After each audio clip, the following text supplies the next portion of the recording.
1 kilo പരിപ്പ്, കായം 1 packet, കടുക് 100, പഞ്ചസാര 1 കിലോ, 100 വെളിച്ചെണ്ണ. നിർത്ത്.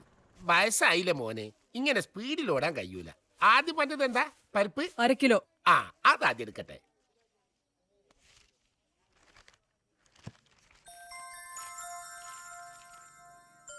ആ, പരിപ്പ് 1 കിലോ. കടുക് 100. ആ, നീയല്ലേ വേലായുധം കുട്ടി? അതെ.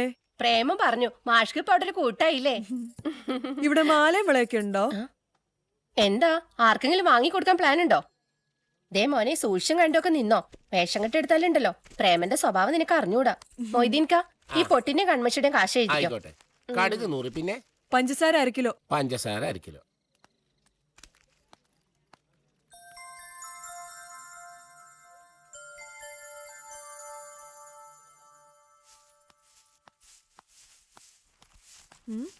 കാലത്ത് ഞാൻ തുടച്ചിട്ടാണല്ലോ. ഓ, അതിന്റെ ചന്തം കാണാനും ഉണ്ട്. മണ്ണും പൊടിയൊക്കെ അങ്ങനെ തന്നെ ഇരിപ്പുണ്ട്. എന്നാ ചൂലോട്ടിട്ടോ, ഞാൻ ചെയ്തോളാം. ഇയാള് വരണതിന് മുമ്പ് ഇവിടെ തൂപ്പും തുടക്കലും ഒക്കെ ഉണ്ടായിരുന്നു. അത് മുമ്പല്ലേ, ഇപ്പൊ ഞാനിവിടെ ഉണ്ടല്ലോ.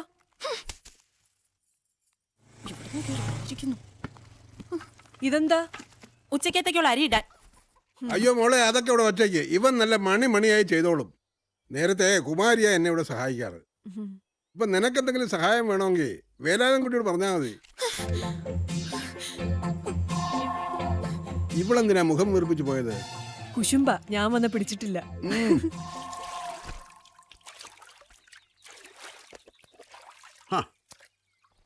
എന്താ കുമാരിയമ്മേ, എന്താ പ്രശ്നം? ആ തീറ്റക്കൊതിയും ബ്രോക്കർ പിന്നെ ആരെങ്കിലും കൊണ്ടുവന്നു? അതൊന്നുമല്ല. പിന്നെ എന്തേ മുഖത്തിനൊരു വാട്ടം? ഓ, ആ ചെറുക്കനെ ഇവിടെ തന്നെ നിർത്താനാ ഉദ്ദേശം? ഏത് ചെറുക്കനെ? ആ ചെറുക്കനെ. ഓ, അവനെയാ? എന്താ അവനായിട്ട് ഉടക്കിയോ? ഒരു ദിവസം മുമ്പ് അവനെ പറഞ്ഞാ പ്രേമേട്ടന് അത്രയും ചീത്തപ്പേര് കുറയ്ക്കാം. നീ കാര്യം പറ, ചുമ്മായിട്ട് വളയ്ക്കാതെ. എന്നെ കൊണ്ട് അവിടുത്തെ ഒരു കാര്യം തൊടിയിക്കുന്നില്ല എന്നുള്ള പോട്ടെ, ഒരൊറ്റ പെമ്പിള്ളേർക്ക് അതിലെ വഴി നടക്കാൻ പറ്റുന്നില്ല പ്രേമേട്ടാ. ആണോ? ആ ചൂളമടി അർത്ഥം വെച്ചുള്ള പാട്ട് ആകെ നാണക്കേടായി പോയി. പൊടി പൊടിക്കാതെ, അവനൊരു പാവാ. ഓ, നിങ്ങൾ അച്ഛന്റെയും മോന്റെയും മുമ്പിലാ പാവം, അല്ലാത്തപ്പോ പുലിയാ. ഇന്നലത്തെ കാര്യം തന്നെ കേൾക്കണോ? വേണ്ട, ഞാൻ പറയുന്നില്ല. പറ. പ്രേമേട്ടൻ വിശ്വസിക്കൂല. ഞാൻ വിശ്വസിക്കുന്നു, പറ. മാഷ പുറത്തു പോയ സമയം ഞാനവിടെ വീടിന്റെ പുറകില് പശുവിനെ തീറ്റ. അപ്പോഴുണ്ട് അടുക്കള മുറ്റത്ത് നിന്നിട്ട് പറയാൻ തന്നെ നാണാവുന്നു. ഒരു ഷഡ്ഡി മാത്രം ഇട്ട് ദേഹത്ത് മൊത്തം എണ്ണയൊക്കെ തേച്ച് മസിലും കാണിച്ച് നിക്ക എന്നെ വീഴ്ത്താനേ. സത്യം? ഞാൻ നുണ പറയോ? ഇല്ല. ഇതിപ്പോ ചോദിക്കാനൊന്നും പോണ്ട. ചോദിച്ച അവ സമ്മതിക്കേയില്ല. പക്ഷെ അവൻ ആള് ശരിയല്ല, അത്രേ ഞാൻ പറയുന്നുള്ളൂ.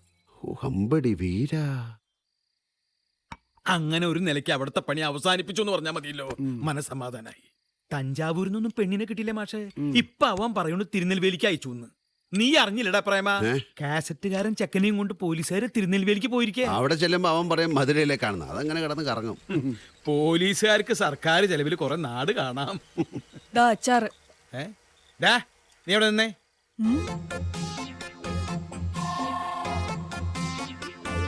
തമാശയല്ല മാഷേ, ഈ ചെക്കനെ ഞാൻ എവിടെയോ കണ്ടിട്ടുണ്ട്. തനിക്ക് വട്ട. ഇവിടെ വന്നേ. നീ ഇതിനു മുമ്പ് ഈ നാട്ടിൽ വന്നിട്ടേ ഇല്ല? ഇല്ല, വന്നിട്ടേ ഇല്ല. അതെ, ഒരാളെ പോലെ 7 പേരുണ്ടാവുന്ന. ആ ഒരാള് ഇയാള്, ബാക്കി 6 പേരെ നീ കണ്ടിട്ടുണ്ട? എന്നാലും എവിടെയോ വെച്ച് ഇവനിവിടെ എവിടെയെങ്കിലും ഒരു ജോലി ശരിപ്പെടുത്തി കൊടുക്കണല്ലോ മണിയണ്ട. എന്തായാലും പണി അന്വേഷിച്ച് വന്നതല്ലേ. അച്ഛൻ ഇവനെ അങ്ങ് ദത്തെടുത്തോ. നീ അതങ്ങനെ തമാശ ഒന്നും ആക്കണ്ട. എനിക്കിപ്പോ നിന്നേക്കാൾ ഇഷ്ടം ഇവനെ. ഇതെന്തോ കൈവേഷം തന്നെ. ഇവനെ മലയാളം എഴുതാൻ അറിഞ്ഞൂടായിരുന്നു. ഇന്ന് ഒരു സ്ലേറ്റും പെൻസിലും വാങ്ങിച്ച് പഠിപ്പ് തുടങ്ങി. അമ്മ എന്നൊന്ന് എഴുതി കാണിച്ചേ.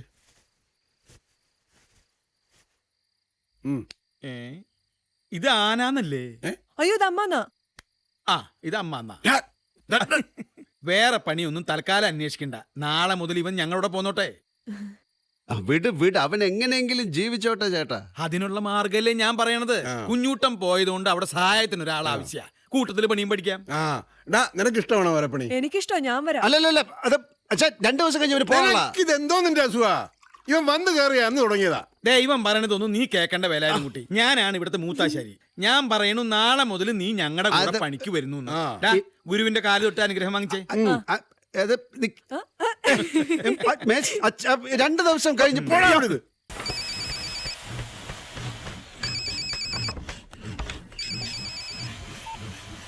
ഹലോ, யாரு? ഞാൻ മണികണ്ഠ മൂത്താശാരി. യാര് വേണം? കൊടുക്കലാമേ കൊടുക്കലാമേ. പ്രേമ പ്രേമ, നിനക്കൊരു ഫോൺ. തമിഴന്മാർക്ക് വരെ എന്റെ നമ്പർ അറിയാം, മലയാളികൾക്ക് അറിയില്ല. കുശുമ്പനെ. വൈത്തി എങ്ക ഇരുന്ന്?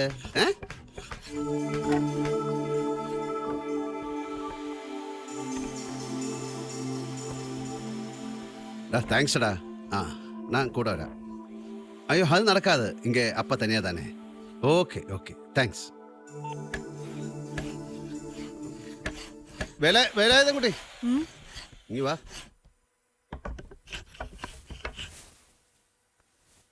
അങ്ങനെ ഈ വേലായുധം കുട്ടിയോട് ഗുഡ് ബൈ പറയാറായി. നാളെ മുതൽ നിനക്ക് പഴയ കൺമണിയാകാം. വൈത്തി തിരിച്ചെത്തി. ഇന്ന് തന്നെ വേണമെങ്കിൽ ചെന്നോളാൻ പറഞ്ഞു. ഞാൻ പറഞ്ഞു വേണ്ടാന്ന്. ഇവിടുത്തെ സെറ്റപ്പൊക്കെ ഒന്ന് ശരിയാക്കണമല്ലോ. നാളെ രാത്രി വണ്ടിക്ക് വിടാം, ഞാനും കൂടെ വരാം. പോലീസും കേസും ഒക്കെ ഉള്ളതാണല്ലോ. ഈ വേഷം അവിടെ ചെല്ലുന്നവരുള്ളത് നല്ലതാ. ദൈവമേ, നീർപ്പോള മേലുള്ള ഒരു കളിയായിരുന്നു.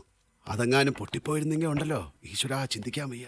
ചെന്ന് പണി തുടങ്ങിക്കോ. പോകുന്ന കാര്യം ഞാൻ പ്രസന്റ് ചെയ്തോളാം. ഞാൻ പോകുന്നില്ല. നീ എന്താ പറഞ്ഞേ? നീ ഇപ്പൊ എന്താ പറഞ്ഞേ?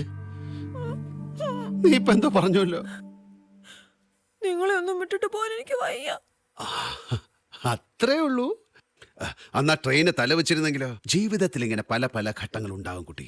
തിരുപ്പൂര് പോയി അവിടുത്തെ അന്തരീക്ഷവും ക്ലൈമറ്റും അവിടുത്തെ സുഹൃത്തുക്കളും ഒക്കെ യോജിച്ച് കഴിയുമ്പോഴേ ഇതങ്ങനെ മാഞ്ഞില്ലാതാവും. ചെന്ന് പണി നോക്ക്. ഇല്ല, ഞാൻ പോണില്ല. വെറുതെ വാശി പിടിക്കല്ലേ. ഇപ്പൊ തന്നെ ക്ഷമയുടെ നെല്ലിപ്പലയുടെ മുകളിലാണ് ഞാൻ നിൽക്കുന്നത്. ഇനി എനിക്ക് പറ്റില്ല. നാളെ രാവിലെ 7 മണിക്ക് ഒരു ബസ്സുണ്ട്. ടിക്കറ്റ് ഞാൻ തന്നെ ബുക്ക് ചെയ്തോളാം. ടിക്കറ്റ് ബുക്ക് ചെയ്തിട്ട് നീ വേണമെങ്കിൽ പൊക്കോ. വേലായുധം കുട്ടി ഇവിടുന്ന് ഒരു സ്ഥലത്തേക്കില്ല. നീ പേടിക്കണടാ. ഞാനാ ഇവിടുത്തെ മൂത്താശാരി. ഇവിടുത്തെ കാര്യങ്ങളൊക്കെ തീരുമാനിക്കുന്നത് ഞാനാ. നിനക്ക് ഇഷ്ടമുള്ള കാലം വരെ നിനക്ക് വേണ്ട. ഇവന്റെ ചാടിത്തുള്ളലൊക്കെ ഞാൻ നിർത്തി തരാം. ചെന്ന് പണിയെടുക്ക്. ഞാൻ എന്താടാ മക്കുണ? അല്ല, മനസ്സിലാവാണ്ട് ചോദിക്ക. നിനക്ക് എന്തിന്റെ കേടാ? ആ ചെറുക്കൻ ഒരുവിധം ഭംഗിയായിട്ട് പണി പഠിച്ചോണ്ടിരിക്കുക. നല്ല അടക്കം, നല്ല ഒതുക്കം, നല്ല വിനയം, നല്ല ഒന്നാന്തര സ്വഭാവം. അവന് ഇഷ്ടല്ലെങ്കിൽ പിന്നെ നീ എന്തിനാ അവരെ പിടിച്ച് കയറ്റി അയക്കാൻ പോണേ? പോലീസിന്റെ ഇടി ഇല്ല. എന്നാ താമസിയാതെ മൂത്താശ്ശേരി അതിന്റെ സ്വാതറിയും. പോലീസ്, ജയില്, ലോക്കപ്പ്, ഫുൾ ടൈം ബിസി ആയിക്കോളും. ജീവിക്കാൻ വേറെ എന്തെങ്കിലും പണി കണ്ടുപിടിക്കാൻ ഭാര്യയോട് മോനോട് പറ. നിന്റെ തലയ്ക്ക് എന്താ ഭ്രാന്ത് പിടിച്ചു? ഇവിടെ മനുഷ്യ, അത് വേലായുധം കുട്ടിയല്ല, കൺമണിയാണ്. റോയ് മാത്യൂസിന്റെ വീട്ടിൽ നിന്ന് കാണാതായി പോയ. നീ എന്താ പറഞ്ഞേ?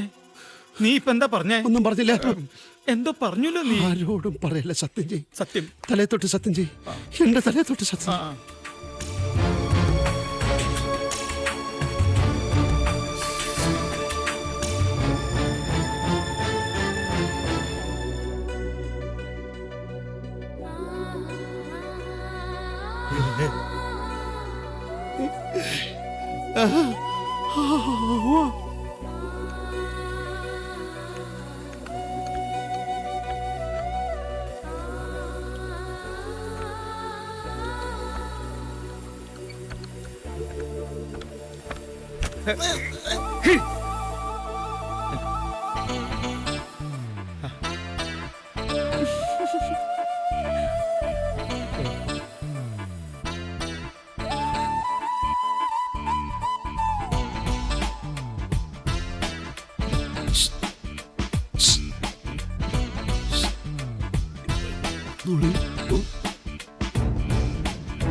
ശോഭനെ,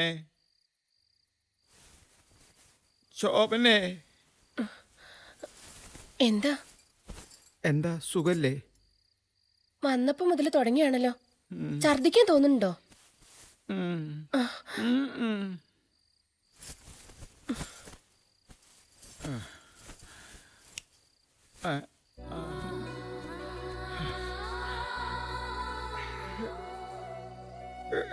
പേടി തട്ടിയതായിരിക്കും. ഒന്ന് ഒഴിഞ്ഞിടാം. ഒന്നുമില്ലടി. കോഴിക്കോട് അടച്ചാ? കോഴിക്കോടോ? അതൊക്കെ എപ്പോഴേ അടച്ചു? എന്തേ? ആടിന് വെള്ളം കൊടുത്താ? ആടിനൊക്കെ വെള്ളം കൊടുത്തു. പിന്നെന്താന്ന്? പിന്നെന്താ? ഇങ്ങോട്ട് നിന്നേ. ശോഭനെ, എന്താ? എന്താന്ന്?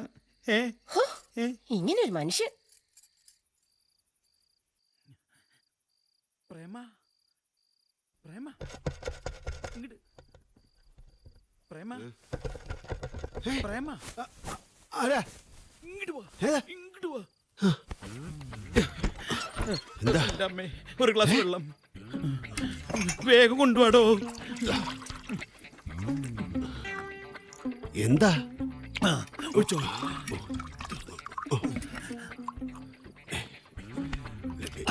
ഒരു ഗ്ലാസ് കൊണ്ട് ചോദിച്ചോളൂ. എന്റെ വയറ്റിൽ നിന്ന് ഇങ്ങനെ ഉരുണ്ട് കേറുന്നു. എന്ത് പറ്റി? എനിക്ക് സഹിക്കാൻ പറ്റണില്ല. എന്ത് പറ്റി മണിയാണ് ചേട്ടാ? ഞാൻ എന്റെ ഭാര്യയോടെങ്കിലും ഒന്ന് പറഞ്ഞോട്ടെ. എന്ത് ഇത്രയും വലിയ രഹസ്യം സൂക്ഷിക്കാനുള്ള കൽപ്പിരിക്കില്ല എന്റെ പ്രേമ. ഭാര്യയോടെന്നല്ല ഒരാളോട് പോലും പറയരുത്. അവൾ ഇവിടുന്ന് പോയാലും പോയാലും പ്രശ്നമല്ലേ?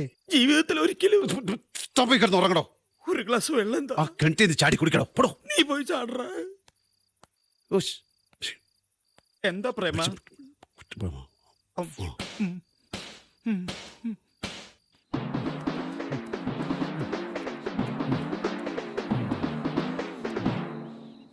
പ്രേമചന്ദ്രന്റെ കൂടെ താമസിക്കുന്ന വേലായുധം കുട്ടിയില്ലേ, അവനാണല്ല പെണ്ണ കൺമണി. നമ്മുടെ റോയ് മാത്യു സാറിന്റെ വീട്ടിൽ നിന്ന് കാണാതായ തമിഴത്തി കൺമണി.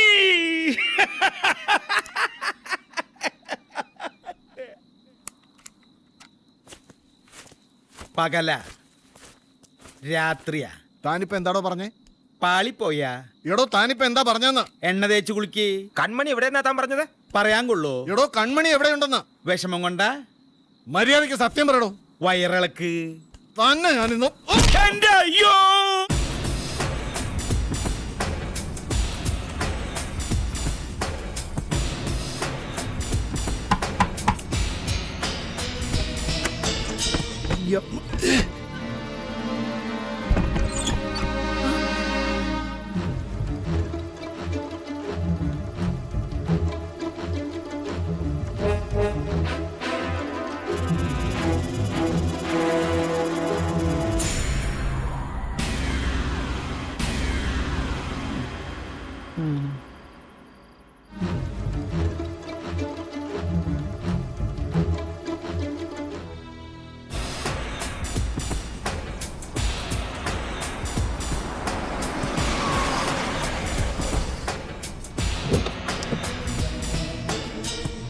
ശരി അളിയോ, അതെ സമയം 11:30 കഴിഞ്ഞു, പെട്ടെന്ന് വാ.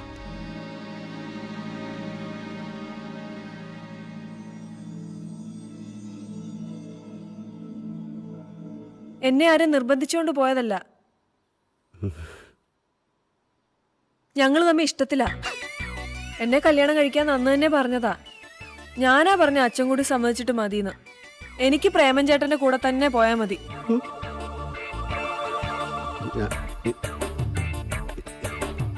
അളിയ ഒന്ന് നിക്കുന്നേ.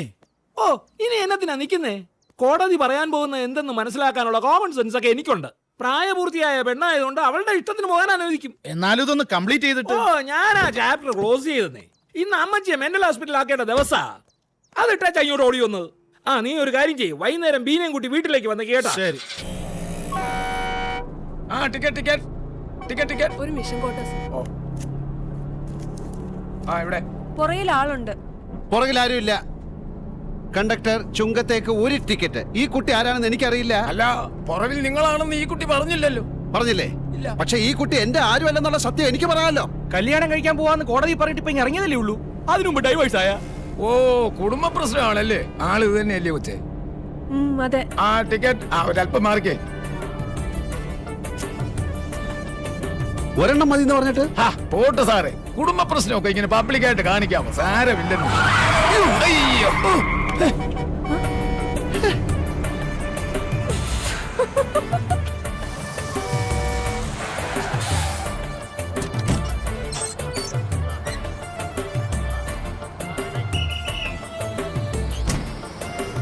ഏയ്, ഒന്ന് പതുക്കെ നടക്ക്. പതുക്കെ നടക്കാൻ നിക്ക്. എന്നെ കളറുള്ള ആളല്ലേ, പിന്നെന്താ ഇങ്ങനെ? എന്റെ അച്ഛൻ പറയാറുണ്ട്, മനുഷ്യത്വം ദയ ഇതൊന്നും കാണിക്കാൻ പാടില്ലാത്ത കാലമാണിതെന്ന്. ഇത്രയും വലിയ കുരിശ് ചുമക്കേണ്ടി വരുമെന്ന് വിചാരിച്ചില്ല, സ്വപ്നത്തിൽ പോലും വിചാരിച്ചില്ല. ഇങ്ങനെ ദേഷ്യപ്പെടാൻ ഇപ്പൊ എന്താ അത് ഉണ്ടായത്? മാനവും മര്യാദ ഇല്ലാത്തവർക്ക് പറഞ്ഞാൽ മനസ്സിലാവില്ലല്ലോ. എടി എത്ര പേരുടെ മുമ്പിൽ വെച്ചാൽ തമ്മിൽ ഇഷ്ടമാണെന്ന് കല്യാണം കഴിക്കാൻ പോവാണെന്ന് നീ വിളിച്ചു പറഞ്ഞേ. കേട്ടവരെ എന്നെ പറ്റി എന്താ ധരിച്ചിട്ടുണ്ടാവുക? ഞാൻ അങ്ങനെ പറഞ്ഞോണ്ട് ഇപ്പൊ ഇറങ്ങിപ്പോരാൻ പറ്റി. കോടതിയിലേക്ക് വരുമ്പോ ഒരു പോലീസുകാരത്തെ സ്വകാര്യമായിട്ട് ഈ സൂത്രം പറഞ്ഞു തന്നത്. അല്ലെങ്കിൽ നമ്മളെ രണ്ടാളെ ഇപ്പൊ ജയിലിൽ പിടിച്ചിട്ടേനെ. തൂക്കിക്കൊന്നാലും ഇതിനേക്കാൾ ഭേദമായിരുന്നു. ഈശ്വര, ഇവിടുത്തെ നാട്ടുകാരുടെ മുഖത്ത് ഞാൻ ഇനി എങ്ങനെ നോക്കും? തേക്കും തോട്ടത്തിലാണാ